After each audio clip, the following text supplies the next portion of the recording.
Declare कर दिया है। टेस्ट मैच जो है वो इन्होंने इंटरेस्टिंग बनाने की कोशिश की है। 15 ओवरों के अंदर 138 रन, 138 रन का टारगेट आप न्यूजीलैंड को सेट करके दे रहे हो। खुद ही ये जो है वो पहला टेस्ट मैच हारने लगे थे। और बाबर आजम साहब ये नहीं आपको कहा था कि इस तरह अटैकिंग हो जाओ, ये चीज़ नहीं बिल्कुल कहा था आपको। पहले अटैकिंग खेलते तो सही ना बैटिंग में। आप बैटिंग में भी बहुत ही सुस्त खेले हो। आपका जो इमामुल हक है उसने देखो 170 बॉल्स ले ली 81 के लिए, तो 311 आप कर रहे हैं पूरे दूसरी इनिंग में 8 आउटों पे।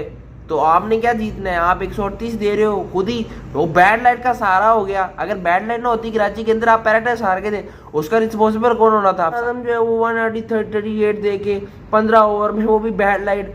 वही 61 आपने एक आउट पे करवा दिया उनका भी। तो वो तो बैड लाइट का शुक्रिया हो गया, वहाँ पे अलीमदार ने मैच रोक दिया, वरना बेइज्जती थी। क्योंकि आपने ये कौन सा भाई ये पॉजिटिव माइंडसेट है, मुझे बताएं आप, कि आप मैच इस तरह बचा रहे। ये तो बात ये है मेरे भैया कि जो डिक्लेरेशन की है आपने, इसका कोई फ़ायदा मुझे नज़र नहीं आ रहा था। ये फुलिश ही जो है वो इन्होंने डिक्लेरेशन की ना। मैच तो ड्रॉ हो ही गया, वो तो नीयत थी इनकी ड्रॉ करने की। और बात ये कि 77 for 2 से 181 for 4 होता है। 2 विकेटें आपकी जल्दी की हो जाती हैं। वही ना, जब क्रंच मोमेंट आते हैं तो बाबर आजम साहब जो है 14 करते हैं, फिर कहते हैं कि हमें जो है वो बातें ना की जाएँ। आते साथ ही आपको नाइट वॉचमैन आउट हो जाता है 82 पे 3 नुमान अली, और उसके बाद बाबर आजम जो है वो 14 करके आउट हो जाते हैं। पहले तो 2 चौके लगे, 100 पे 4 हो जाता है पाकिस्तान। क्योंकि मैच ड्रॉ हो गया, थोड़ी सी वीडियो डिलीट बनाई है। आज है 1 जनवरी 2023 हो गया, नया साल मुबारक सबको, happy new year to all. But ये है कि भाई ड्रॉ कर दिया मैं टेस्ट मैच और अब उम्मीद ये है कि दूसरा टेस्ट पाकिस्तान जीतेगा। 2 जनवरी से स्टार्ट हो रहा है, उस पर बात करेंगे।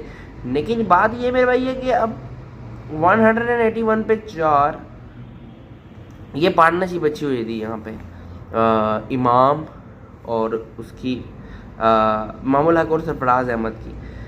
185 पे 5, अब यहाँ पे लाइन लगती है 185 पे 5, 205 पे 6। सरफराज बहुत अच्छा खेल रहा था स्टार्टिंग में। देखो बहुत अटैकिंग जो है वो आपको मिडल में एक ऑप्शन मिल गया बैटिंग में, क्योंकि अगर सरफराज ना होता तो आप ये एक इनिंग से भी हार सकते थे मैच। लेकिन वो उसने वहाँ पे पार्टनरशिप लगाई, बड़ी अच्छी लगाई। स्टार्टिंग में तो सऊदी को उसने 2 चौके लगाए, एक तो ड्राइव, एक लेग साइड पे, और इसके अलावा बहुत बेहतरीन खेल रहा था सरफराज। स्वीप भी मारी और बाउंड्रीज के साथ तेज़ खेला, तो बड़ा फ़ायदा हुआ 185 पे पाने की। सरफराज आउट है यहाँ पे लेग साइड में मारने की, नहीं ऑफ साइड में मारने की, शूटी को आउट हो गया।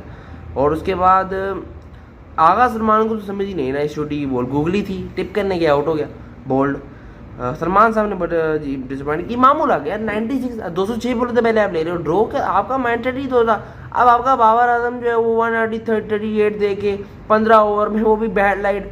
वही 61 आपने एक आउट पे करवा दिया उनका भी। तो वो तो बैड लाइट का शुक्रिया हो गया, वहाँ पे अलीमदार ने मैच रोक दिया, वरना बेइज्जती थी।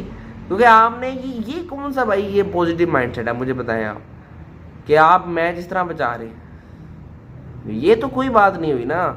ड्रॉ के लिए तो पहले दिन से खेल रहे हो, रिजल्ट आपको क्या चाहिए था? वो कहते हैं हम रिजल्ट के लिए जा रहे हैं और फनी गेम है। और क्रिकेट इतनी भी फनी गेम नहीं, हमें पता है आपसे तो एक बैट्समैन नहीं आउट हुआ कैन विलियमसन जैसा, उसने ही 200 कर दिया हमें, तो हम क्या बात करें। वो भी तो टॉम लेथम छक्के लगा रहा है। 7 ओवरों में उन्होंने 61, यानी कि आधा स्कोर उन्होंने, आधा टारगेट चेज कर लिया था।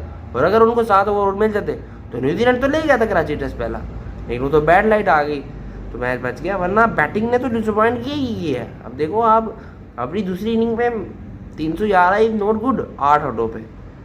और ये अगर थोड़ा सा टाइम इनको और मिल जाता, वो तो न्यूजीलैंड की अपनी गलती है कि वो 196 ओवर खेल गए और उन्होंने किया 612 ही है। लेकिन अगर वो थोड़ा सा पॉजिटिव होते न्यूजीलैंड वाले, उन्होंने भी गलती की है, वो लंबा ले गए। लेकिन वरना आपने कुछ नहीं किया, कसर नहीं छोड़ी थी मामूल हक ने 206 के साथ, क्योंकि लाइन ही लगी है। देखिए 3 आपकी जल्दी विकेटें गिर जाती हैं और 100 पे 4 हो जाते हैं। तब पाकिस्तान की लीड बहुत कम थी और ट्रेल थी बल्कि 70 रन की जब बाबर आउट हुआ है। तो वही है कि सरफराज, वही कहते कह के थके हैं भाई कि सरफराज को डालो टीम में। अमाम 96 तो किया है, बट यार ये आगे बढ़ के क्या शॉट मारने की कोशिश की है भाई, आप टिक्के खेल रहे हैं। सलमान को समझ नहीं आई। वसीम जूनियर ने और सऊद शकील ने मैच बचाया आपका, मैं बता। ये न्यूजीलैंड जीत रहा था पक्का match, but Saud Shakeel credit जाता है जहाँ जाता है, और मोहम्मद वसीम जूनियर। यार ये सऊद शकील ने क्या टैलेंटेड इनिंग खेली है भाई। 108 रन, 108 बोले और 55 इसने किया, बोलने छोड़े, लेकिन रन्स बड़े क्वालिटी के थे वो 55 जो उसने साउथ शकील ने किया। और वसीम जूनियर ने भी बड़ी अच्छी पार्टनरशिप 43 रन्स की 57 बॉल्स पे। लेकिन जो पार्टनरशिप पे दो लगी है ना, एक तो सरफराज और इमाम की, वहाँ पे डगमगा गए थे आप। जब सरफराज और इमाम दोनों आउट हो गए ना, तब पाकिस्तान की लीड को 20-30 ही थी और मुझे डर लग रहा था कि ये 50 पे आउट हो गए तो न्यूजीलैंड चेंज ही ना कर ली, क्योंकि लेकिन वो सारा क्रेडिट साउथ शकील को जाता है कि जिस तरह उसने उसके साथ पार्टनरशिप की है वसीम जूनियर के साथ। जूनियर बड़ा अच्छा खेल गया यार, उधर आउट ऑफ द बॉक्स खेल गया और अनएक्सपेक्टेड खेल गया, बल्कि आउटस्टैंडिंग खेल गया और ज़बरदस्त उसने पार्टनरशिप की है जी। 4 और 6, हाँ 71 रन की पार्टनरशिप इनकी थी और बड़ी अच्छी 277 for 8 होता है पाकिस्तान, 311 for 8 पाकिस्तान डिक्लेयर कर देता है। और जो 85 रन की पार्टनरशिप हुई थी सरफराज इमाम की, वो टूटी और बैक टू बैक विकेट्स गिरी। पहले तो सरफराज आउट हो गया 185 पे 5, उसके बाद सलमान को समझ ही नहीं 20 रन के जोड़ने के बाद और छोटी। यार ये जो लेग स्पिनर है ना इस मैच के अंदर, ये हमें तो बड़ी पूरी सिलेक्शन पाकिस्तान ने की है, लेकिन इनके पास क्वालिटी लेग स्पिनर नहीं है। हालांकि है डोमेस्टिक में काफ़ी पड़े हुए, मैंने यासिर शाही था वो भी नहीं खिलाया इन्होंने बाहर, ये तो बहुत ही पूरी सिलेक्शन की ना। वहाँ देखिए वहाँ पे इस शुटी जो है वो 6 विकेटें ले रहा है, ये हमारे लिए शर्म का मुकाम है कि इस शुटी जैसा बॉलर 6 विकेटें ले रहा है। तो बहुत काम करने की ज़रूरत है, बस वो मुझे उस डिसीजन की समझ नहीं आई यार। 15 ओवरों के अंदर भाई आप जो है वो 138 दे रहे हो और आप कह रहे हैं कि हम रिजल्ट के लिए जा रहे हैं। ये कौन सा रिजल्ट है भाई, ये तो आवाम को लारा लगाने वाली बात हो जाती है कि भाई ये, और लास्ट 15 ओवर है, पता भी है वो फास्ट बॉलर पे लगाओगे तो लाइट चली जाएगी और मैच ड्रॉ होना ही होना है। बट बाबर आजम यार ये आवाम को भी लगाते हैं बस। अब 311 आपने किया जी 103 ओवरों में, अब इसका मुझे कुछ जवाब नहीं समझ आती ना कि 103 ओवर आप ले रहे हैं। 103 ओवर इज़ वेरी मच। आप देखें 600 प्लस बॉल्स होती हैं, ये 600 प्लस बॉल्स पे अगर आप आपकी जो रन रेट है वो ही बहुत बुरी है तो फिर फ़ायदा क्या।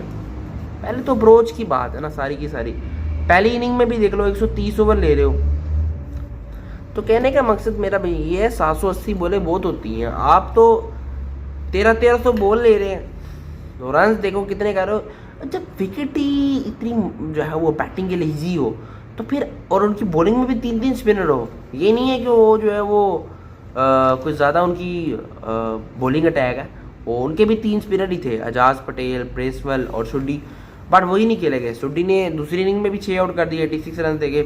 पहली इनिंग में भी इस शुडी ने ही 2 आउट किए थे वैसे तो, और उसके बाद सऊदी ने 3 किए हैं, एजाज पटेल ने, लेकिन शुडी ने दूसरी इनिंग में तो इनको पकड़ ही लिया पूरा ही।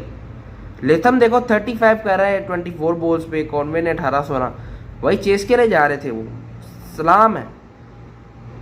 और उनके पास तो बॉलिंग ही नहीं थी, पाकिस्तान के पास तो बॉलिंग ही नहीं थी। वो तो भाई वो बाबर खुद पैनिक कर गए, सारे फील्डर सारे चुप हो गए एकदम से, जो डिफेंसिव बना पड़ा हमें क्योंकि फील्डिंग ही नहीं थी और बॉलिंग ही नहीं थी, फील्डिंग भी नहीं थी और बॉलिंग भी नहीं थी। सलमान से ये करवा रहे थे पार्ट टाइमर से, तो वो डर लग गया था।